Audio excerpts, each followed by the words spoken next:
James is behind me on the backhoe, and we're excavating for a retaining wall. We've got a timber wall back over here that's just really fallen into bad repair. We're going to replace it with a masonry wall. It's going to be a concrete wall with a stone facade to it. I'm down in the excavation. Honestly, we were hoping we weren't going to have to go this deep in order to hit something solid. Here you can see what's happened to the old wall. A lot of places where it's just rotted out, and it's just not going to be a long-term solution to hold this bank back. Here's the footing excavation that James was working on yesterday. The actual concrete wall is going to be about right here. This will be where the wall is. We'll backfill in between the old retaining wall and the new retaining wall, and this is all you're going to see. Now I'm standing on top of the cross-tie retaining wall looking down to the left. Here's the house, and this is where the new addition is going to be. What we're building here is what we call a sub-wall. It's going to be underneath the new basement wall, underneath the basement floor of the new addition. And that's the footing for it. It's been inspected and it's ready to go. We'll pour that out later today. This noisy machine back behind me is called a line pump. There are two types of pumps that we normally use in residential construction.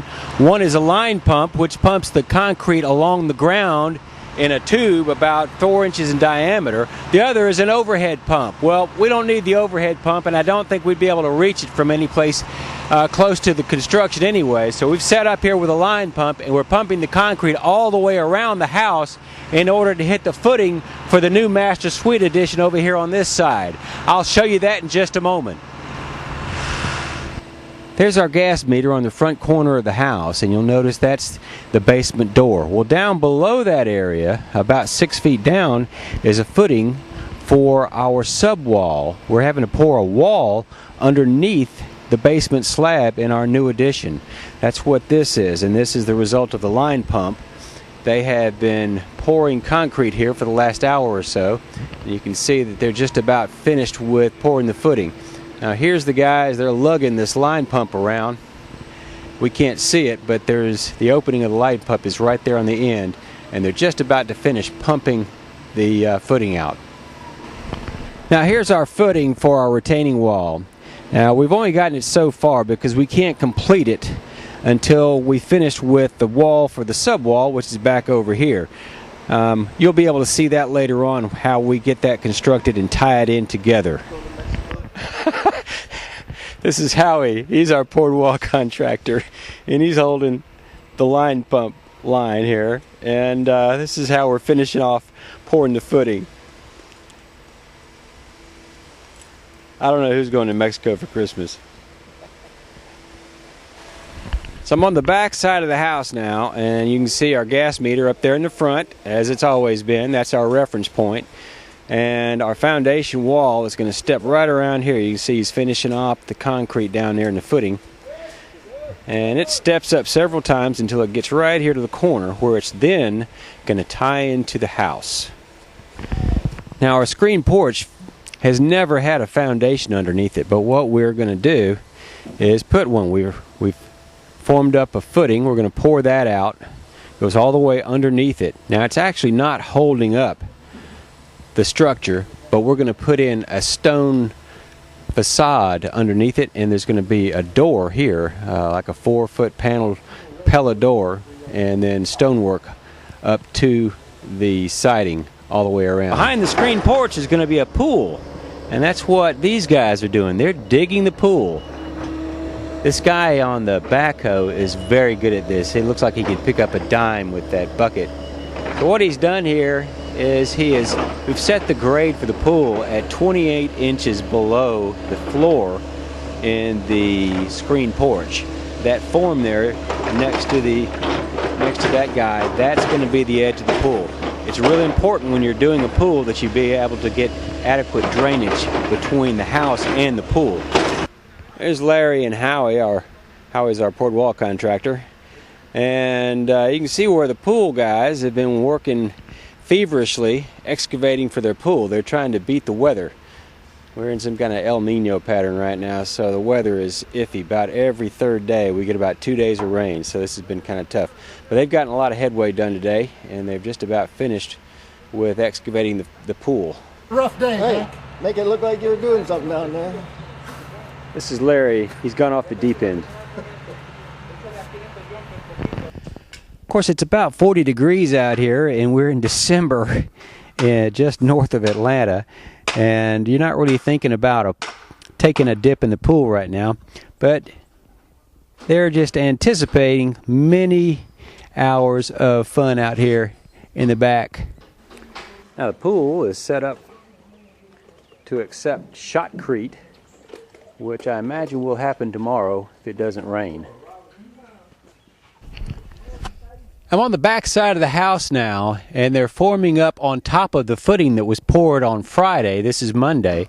They're forming up their poured wall. In a minute I'll show you, but there's a rebar mat that goes in here, and it's all tied together. Over on the other side, it's anchored into the original construction, and then it ties into these dowels that come out of the footing so that everything is held together very well. Concrete is very strong in compression, but it's not very strong in tension. The rebar gives it that tension strength.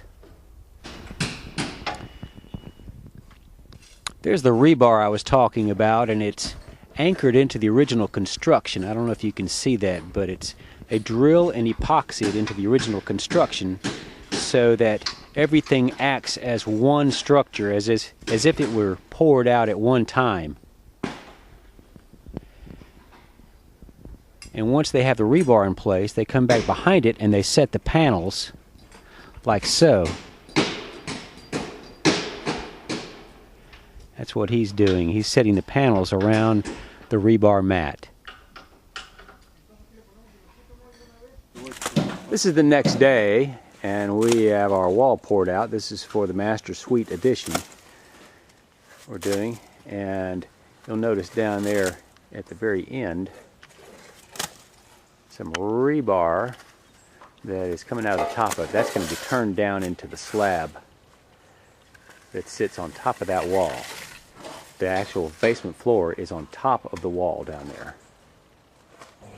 Here's a good shot of the rebar dowels that are coming out of the top of the wall there. We're going to build a mat of steel that holds that slab up. On the inside, just to the right of that wall, that's where the slab's going to be. We're going to fill it full of dirt, we're going to compact it, and then we're going to turn steel into it that sits on top of the wall, and there's also going to be some loops of steel. We've got a few bars left out in the yard. We're going to do some loops in there before we leave.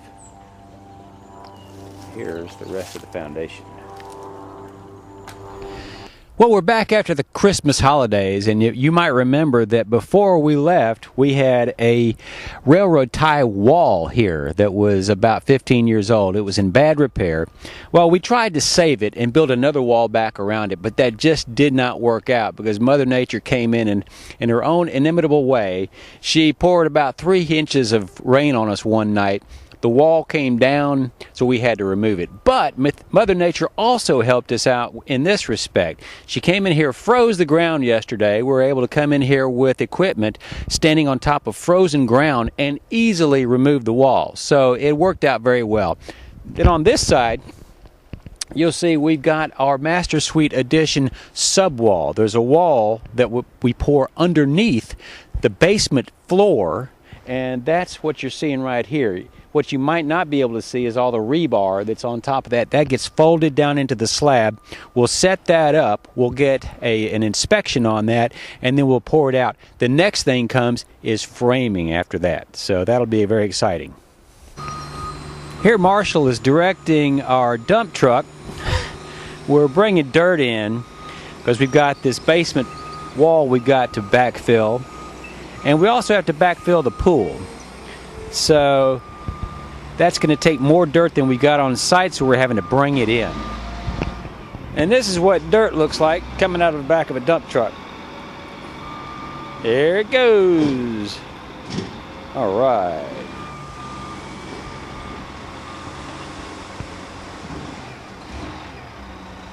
There we go. That's fun. I'm on the back side of the Master Suite Edition. You can see Michael's been here and he's been backfilling the slab with dirt that we've been hauling in from off-site. That's what you do, and then you'll turn down all of the rebar into the slab, make it a structural slab, and we'll have to get that inspected, and then we'll pour it out as soon as it warms up a little bit. May as well tell you about this too. What you see here is a brick ledge. We don't want to have to put brick or stone all the way down to the footing in order to hold it up.